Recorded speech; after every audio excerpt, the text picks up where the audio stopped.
down business with Aaron Kleiber. Yeah. Going down business with Aaron Kleiber. That's my dad. Boom! Friends, we're back at it. We're doing it. I did not know that everyone, that there were so many people that wanted to listen to the podcast. I'm going to be honest. We're back again. It's so funny. I was just talking about how I never announce the episode number, and then now all of a sudden it's in the front of my head. I was just talking about that with Sam. Sam, my co-producer. There he is. Boom. Hola, senor. Hola. Hola, ¿qué tal? I No was just idea. saying I never mentioned how many episodes there was, but then I started thinking about people listening and watching. And so we're at 219 episodes. And if you're listening like on iTunes or Spotify or something like that, you might be on like episode like 300 something. That's because if you want to go back and check, this is a random thing. During the pandemic, 2020, I did a daily dad every morning for about 7 to 15 minutes. And I sat on my porch and talked to people 5 days a week, every weekday morning. And there's 50 episodes of that. So if you want to have coffee with me every morning during the first 50 weekdays of the pandemic, it's on the podcast. Go back and listen. It's a blast. It was literally me working out bits. Like, I don't know. Sam, did you ever hear that Daily Dad? Did you check out? I took in a few of them, yes, because Dude, you had a lot of time. It was, well, dude, I went from, losing a ton of comedy dates during the pandemic, and every day I just like had coffee and started live streaming, and people really liked it. I had a kid, someone I grew up with, their kid they would listen every day or watch it. And he sent me an impression of me doing Daily Dad. He's like, boom, what's up, kid? What's up? That's beautiful. Yeah. You've made it when somebody does an impression. Oh, dude. Yeah, it's really just kids and my comedian friends. That's who do impressions of me. That's all right. And I will say, the best impression of me is, I would have to say, Shannon Norman. It's my friend, comedian Shambones, Shannon Norman. You can go look him up. Super funny. He also owns the Byron Street Barbershop. Sam, local sponsor. Not really, but it's my guy. Give him a shout out, dude. Listen. If I was like a normal schluppy dude, whatever that means, I would have shaved this already. But Sham, look how tight he keeps me, dude. I'm showing everybody my haircut. I haven't had a haircut in 10 years. Yes. Sam, you look like Kingpin. You have the bald with the gray beard. That's like broadsword Viking. That's right. Well, if my wife would let it grow out, it would be. I had a beard during the whole pandemic. I was on Sam's 500 section lounge a couple times during the last couple years, and I always had a beard. And so that's when I was flipping houses. That, by the way, that was, you know what? Now I can't. That's what we're talking about. It's like 100 minutes into the episode. We're talking about jobs, because that's what I from last week's episode. We were just talking about, like, I thought it would be a fun thing to talk about what was your dream job as a kid, And then I was just like, dude, I know I've talked about it on the podcast before in the past, like jobs I've had, but I feel like if anybody is like a listener all the time, they would have to like make like a Kaiser Soze map of like listening to all the jobs I've ever mentioned. A spider web. It is, because I don't know if people realize, like, it does take all of those things to kind of get where you want to be. Do you know what I mean? Mm-hmm. And sometimes you do it straight out of college, like, hey, boom, I have a degree in engineering and this company needs an engineer, like, or whatever. Not how it happened for me exactly. I kind of did get a job out of college. Yeah, I did. So, but I've always been working. And that's why, Sam, I don't know. Wait, how old's your oldest? Well, if you're talking about in the house, 16. I have a Oh, right. 21-year-old as well. Oh, yeah, that's right. So you have a lot of experience with kids working and stuff like that. Mm, yeah, They got so jobs. Yeah, actually, my kind of. oldest at home does not have a job, but my second oldest does. Right. I know. Yeah. That's how it works. Yep. I know my oldest, I'm like, my oldest daughter, I'm like, so you could do this. And she's like, she said, I'm good. Now my son, now I need help cutting grass. And now they've both cut grass. It's not like a boy or girl thing. Mhm. He is a little bit stronger than her. He's a little bit bigger. He's literally getting taller than her. And I kind of, I want to make sure they're all like getting, work, and they're all getting like strenuous activities. You know what I mean? Now, do you have the self-propelled ones, or do you have No, no, where no. I they've got an got to old provide the school push? push-it craftsman. My son's got to cut we call the woods. Mhm. They cut the woods up there, which is what we cleared out in our property now. So he's got to do that, and he does the mowing where I can't mow with the tractor. And dude, it takes 4 hours of cutting down to like 2. It's amazing. Mhm. It's amazing. So he now, like I said, like my son helped me with a retaining wall that my friend, I said that's one of my jobs that I've had, Right. and he helped, and he's getting into it. But dude, that's how I started. I want to say, like, I don't know about anybody else, but I feel like we may be one of the last generations that that a lot of kids started working or making money doing something when they were like 10, 11, 12 years old, like middle school. I was never forced to, but like a Me buddy of neither. mine and me started a card shop in the front room of their house. Random people coming into these people's or to this kid's house buying baseball cards. Dude, oh, we have a lot in common, man. That was one of my hustles. Oh yeah. Dude, Oh yeah. cards is on my list. Yes. Dude, let's get into it. Listen. Okay. So just like I told my son, when I was, 11, 12 years old, we moved into the projects, and I had to start cutting our grass, and we had little lawns. Well, then it was just like, you have this little lawnmower that my mom got at from a flea market, or somebody down the street sold him a used lawnmower, and we had a little battery weed eater, right? Mm-hmm. And you didn't have the extension cord weed eater? That's what we had growing up. You know what? I think I did have that at one point, but I remember the green one with the battery at one point, which was amazing. So I think I used that one the most. Yeah. But dude, it just went from, you have like 8 or 10 apartments in a building, and when you live in the proj. And so it was like, one old lady was like, can you come over my lawn and just cut my square, in front of my apartment, like front and back, little squares.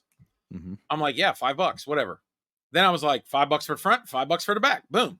So then I'm like 10 years old.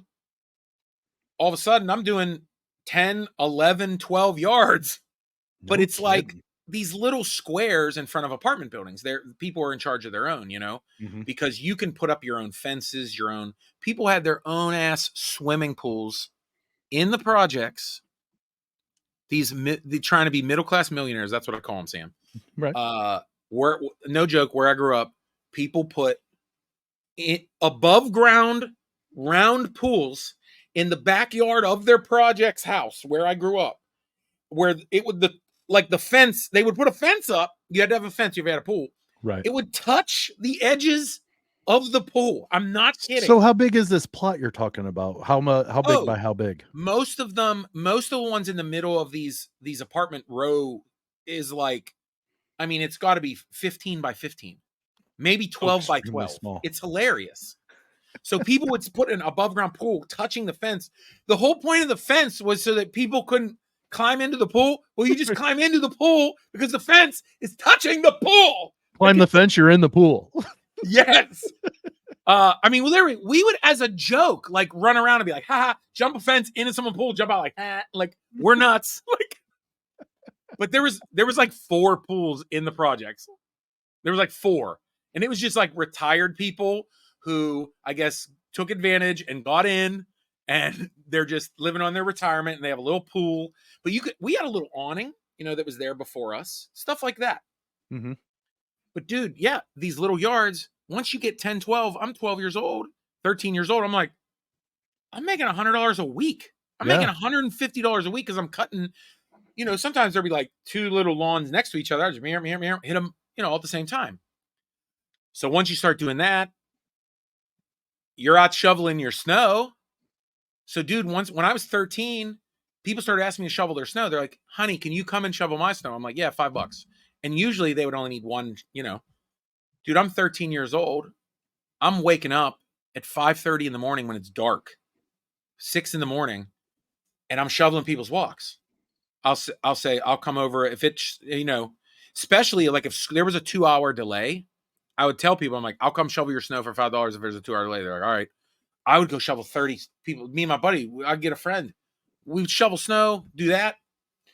And you had McDonald's breakfast for dude, breakfast that day. but that's the thing. I mean, we were kind of poor. My mom worked 2 jobs, and I guess that like I had spending money. I mean, I bought myself stuff. Yeah. I wasted a lot of money. I really don't think.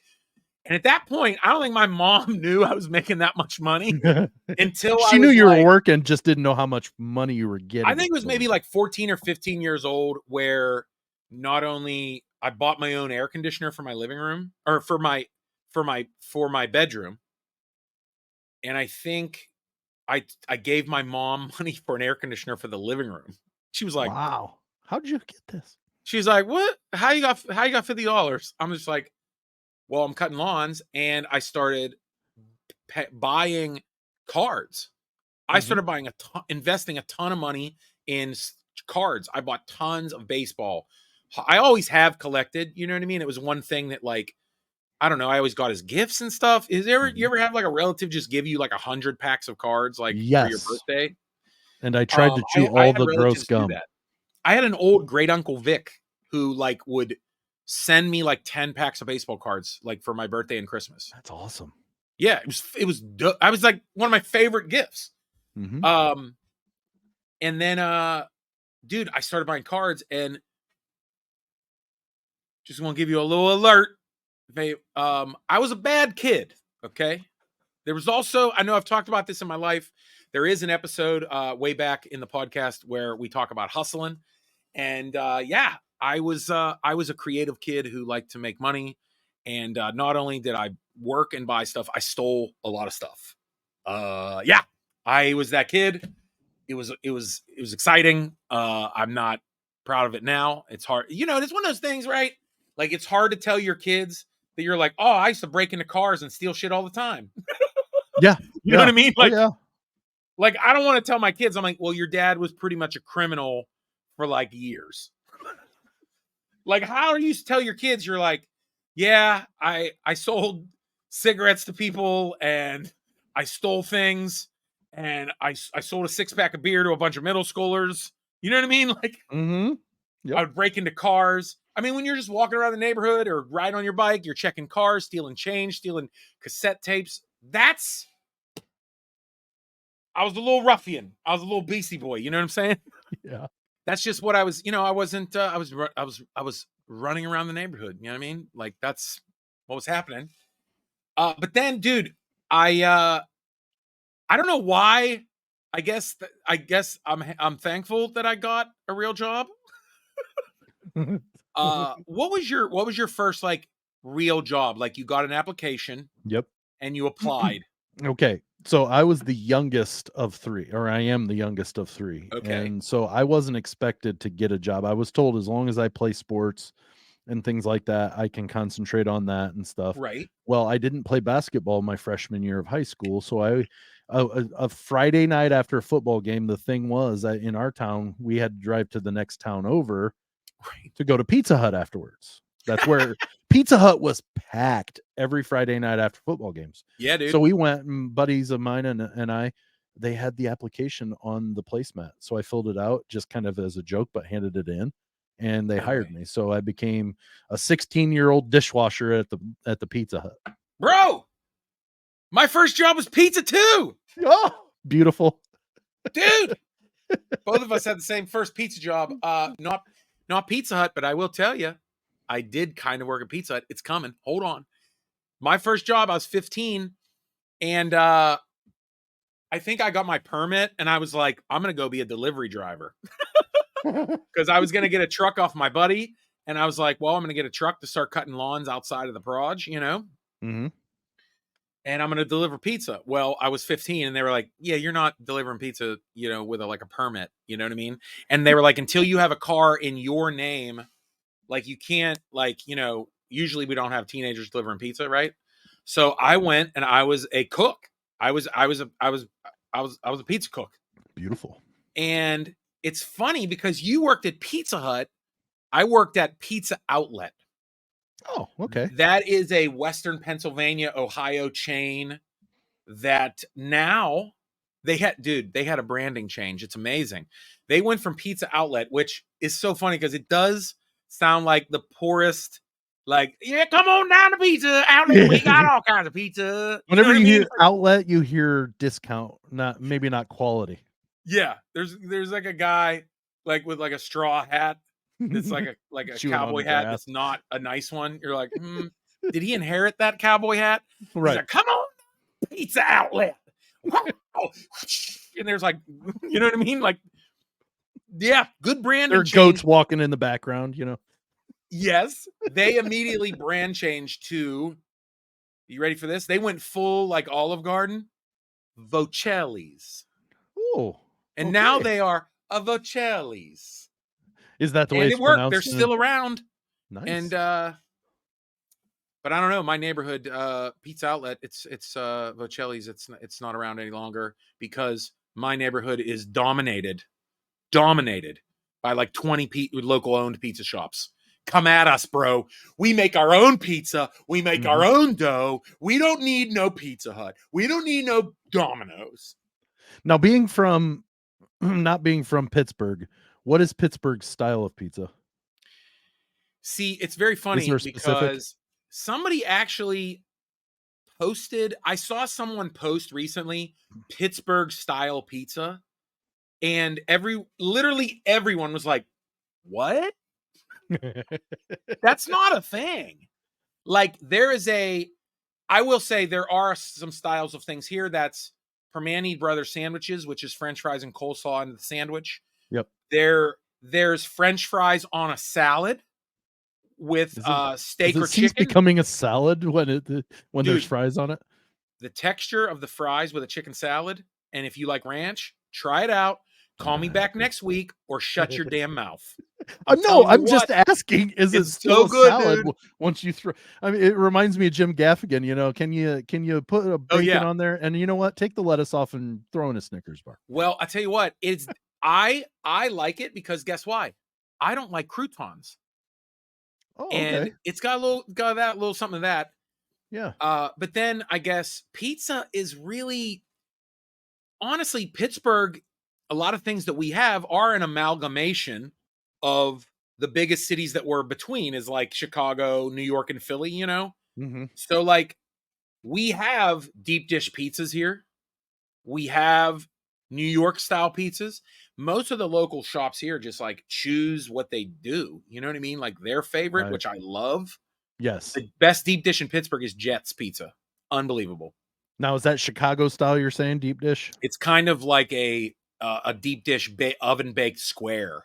See how it's it's a little bit of, but then Philly has the Philly cheesesteak, which is really the steak, onion, and pepper mushed together and then cheese whiz. Mm-hmm. But here in Pittsburgh, we kind of do a little bit of both from the Midwest and Philly. The cheesesteak, we grill the peppered and onions with the cheesesteak, and we put provolone, a hot sandwich. Yes. Oh, that's beautiful. how I like it, dude. And then mayo on that. Get out of my face. I just found out a couple of years ago that Detroit had a specific style of pizza. Yeah, they're a little bit deep too. Actually, I think Jets. Well, and they put the sauce on top of the cheese rather than that's right. So I mean, that's those styles. So Vocelli's was very normal, kind of a pizza bistro kind of thing. Okay. But yeah, dude, so by 15 years old, I am cooking pizza at Vocelli's. I'm shoveling snow in the winter times. I'm cutting lawns. And you're still doing this even though you work at the pizza place. Yeah. Okay. Yeah. Also, I play hockey, soccer, and I'm in the musical. Good Lord. Do you ever sleep? That's literally, I was in drama and played hockey and soccer at that point. Yeah. Yeah. Like 8th grade. Wow. Yeah. That was the busiest year of my life. Wow. That's not true. It'll get busier. Because that's the thing. Like, it's like, what, I guess talking about dream jobs last week, it's like, what do you do that, like, when you're a kid, that makes you want to be what you want to be? You know what I mean? Mm-hmm. Like, I don't want to be a landscaper, but I just kept doing it because it was making money. You know what I mean? So, spoiler alert, everyone knows this. Dude, my landscaping job, I call it landscaping because I went from lawns to when I was like, 17, 18, I started like building retaining walls, doing all kinds of other stuff, building patios, because I learned, listen to this. This is a random thing. I don't know. This is the kind of stuff I feel like, are we doing this anymore either? This is why I'm happy to teach my son this stuff. So my mom, she knew this dude who owned like a landscape construction company.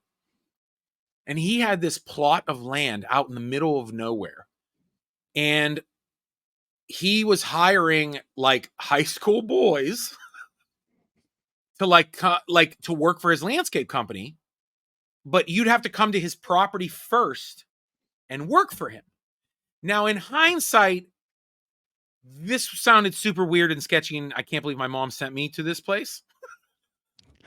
But it's a dude that she used to work with.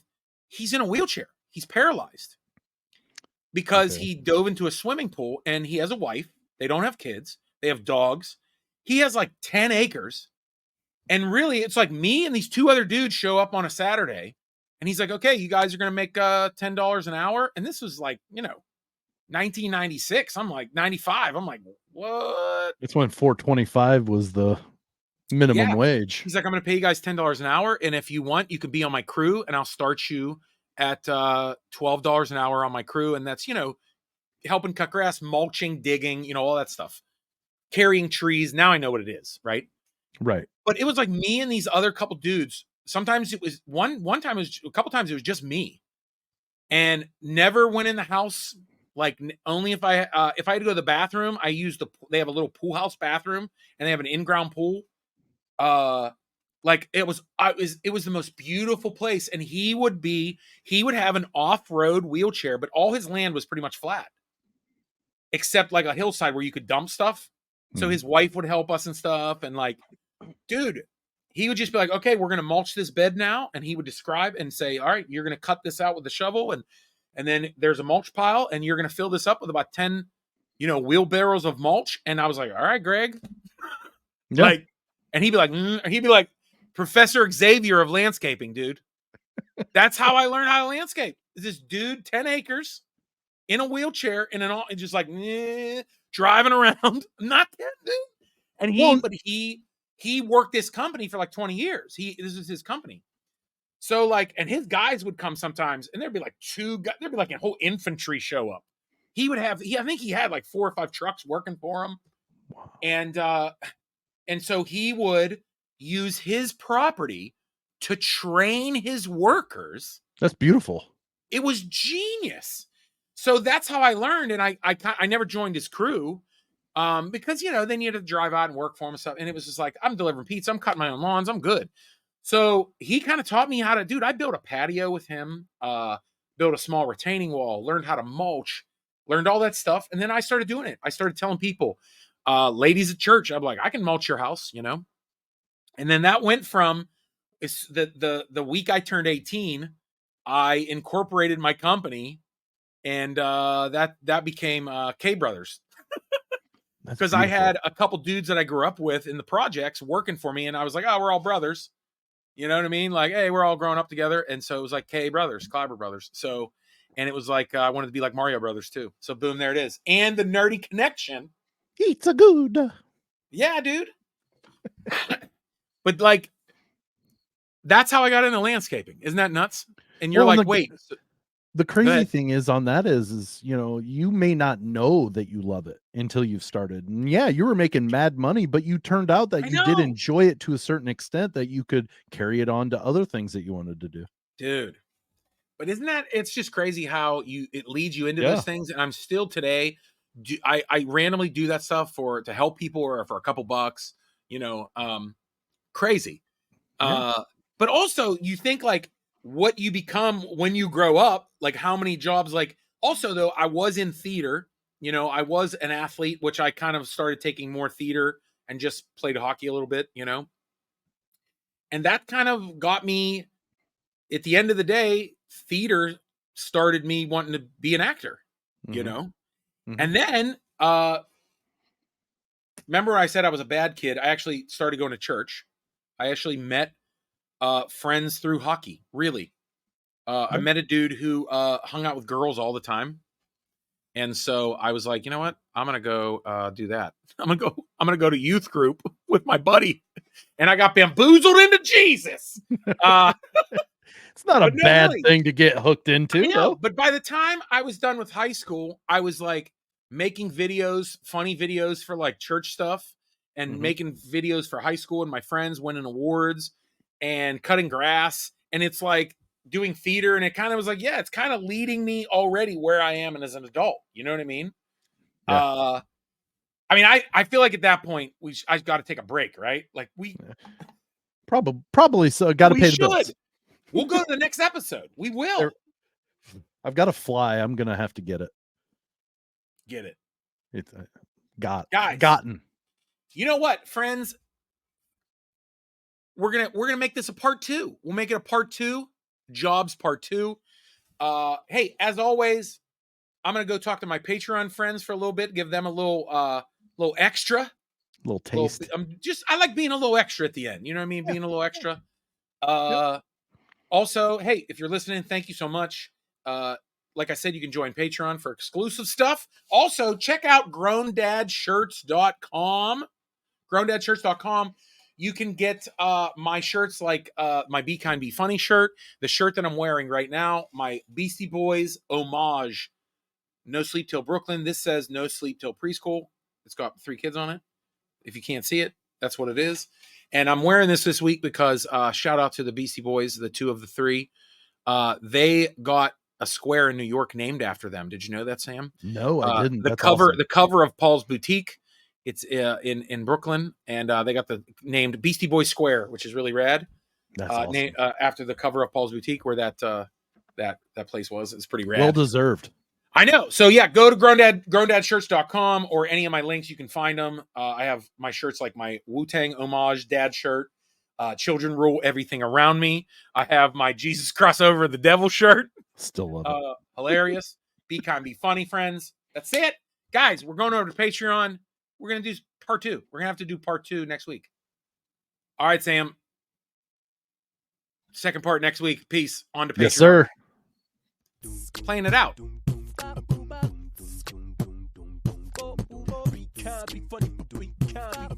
That's Kid Mental.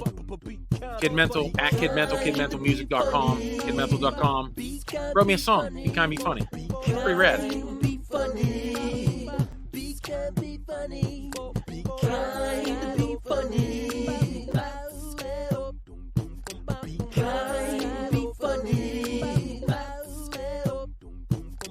Nothing in this life pays as much as kindness does. You can give it out and continue to have enough. Pay it forward, no debt that's rising up. I bet your heart touched the sky like the Chrysler. Nothing nicer than a back comprised of a fashion opposite of sciatica. Yo, the fact is something of a passion. I'ma rewind his negativity until it's backwards.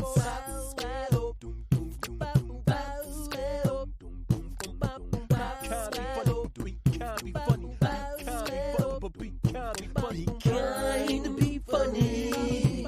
Be kind, be funny. Be kind, be funny. Be kind, be funny. Be kind, be funny.